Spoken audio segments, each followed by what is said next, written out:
Hello, good afternoon, everyone. My name is Aprilian Dostiawan. I'm student from Business Leadership Executive (MBA), SPM ITB School of Business Management, Institute Technology Bandung.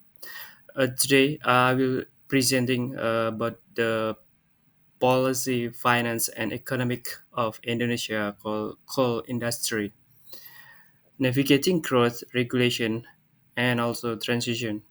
Okay. First of all, I will discuss about the coal industry. Currently, Indonesia facing the problem how we still exporting the coal, but we have to transition into the green energy. It's contradictive. Either we grow the export or economic, or we change transition into the green energy, but we can discuss later on. Okay, next. Why Indonesia is matters? Because the Indonesia is second largest coal exporter, major energy dependency. Why Indonesia must balance economic gains from coal with urgent needs for energy transition and climate resilience. And as we know, in Suralaya, last couple months ago, have an issue uh, about the pollution due to electricity PLN and the pollution until Jakarta. That's the problem because still use coal energy. And coal export destination. In this data, we can see this the coal from coal hub 2024 export destination in January until August. The the highest export destination still in China in million tons and also increasing in every year. The in 2024 is around about 143 million tons, and the second one is India, then Philippines, Japan, South Korea, Vietnam, Malaysia, and others country. And the next overview of Indonesia coal industry. This contribute to GDP, gross domestic to GDP 10.5% from total GDP Indonesia, and then 30% in regional GDP in Kalimantan and also the focus area. Uh, uh, wait. And this coal industry also contribute to employment around about 150,000 jobs in across this industry. And then energy mix 40% in electrical.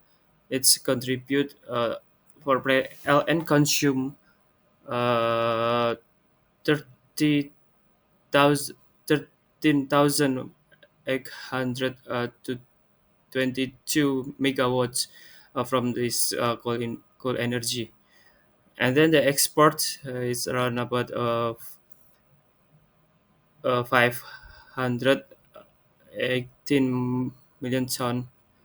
It's around about 66% versus domestic consumption is only 213. It's about 33%. And the key region is Kalimantan and also Sumatra region. And can we see from the pie chart this as the coal is energy consumption is about 37 until 40 contribution from energy consumption, and then the following is petroleum 32% and natural gas 17%, and others hydropower, and also biomass, others, and geothermal renewable energy only 4%. It's data from AEA. EAA. Okay, the next, coal export in value. Uh, Australia is the highest, the biggest exporter in billion, 64 billion in a month, and then following is Indonesia, 34 billion, and Russia, 30.6 billion, and United States, 15 billion. Is coal industry mapping is in Indonesia divided by two island.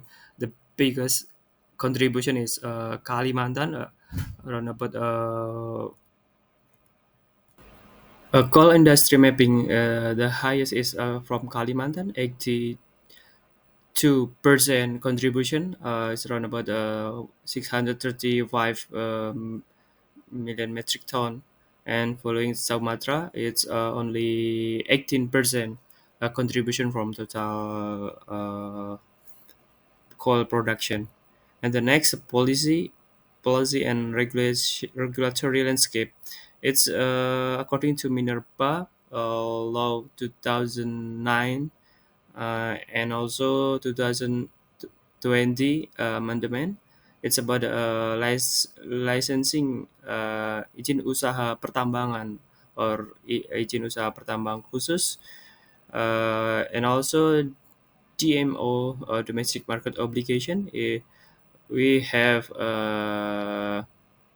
SOA, PTBA, to supply in PLN, and also from private sector we have Bumi, and also uh, Adaro Energy. And this mineral law also consists of ban on raw export. And the second one is with environmental enforcement, or AMDAL, or reclamation. This we have to regulate about this section.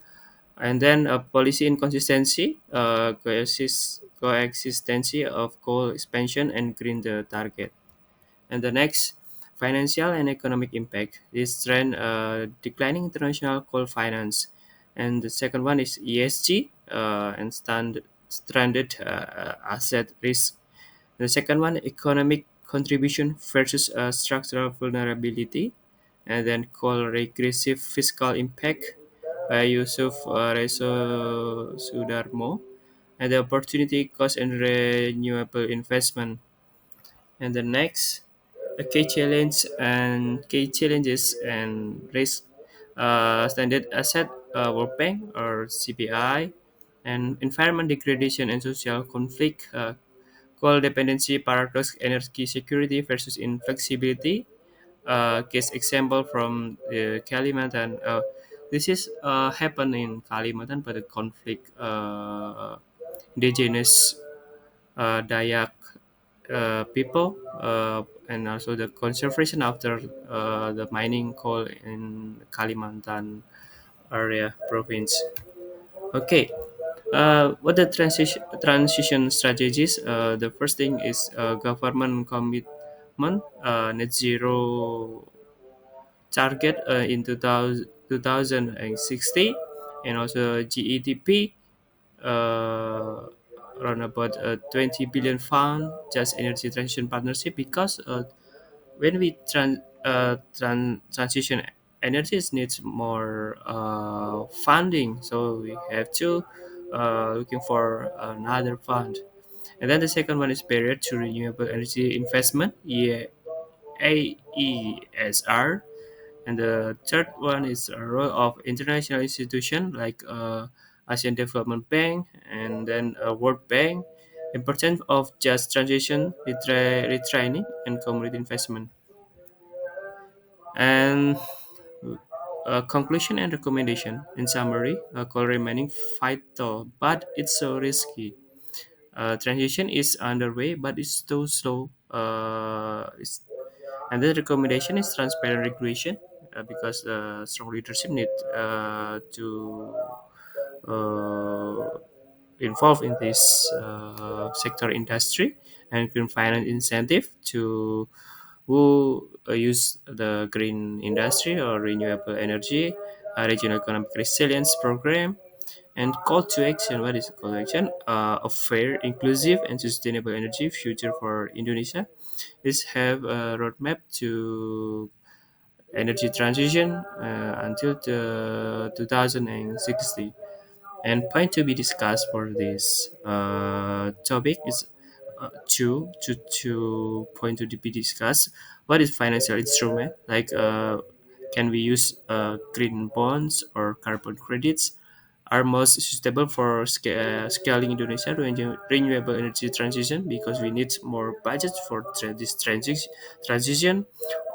How can Indonesia attract more foreign direct investment to in clean energy despite its coal heavy infrastructure to developing country?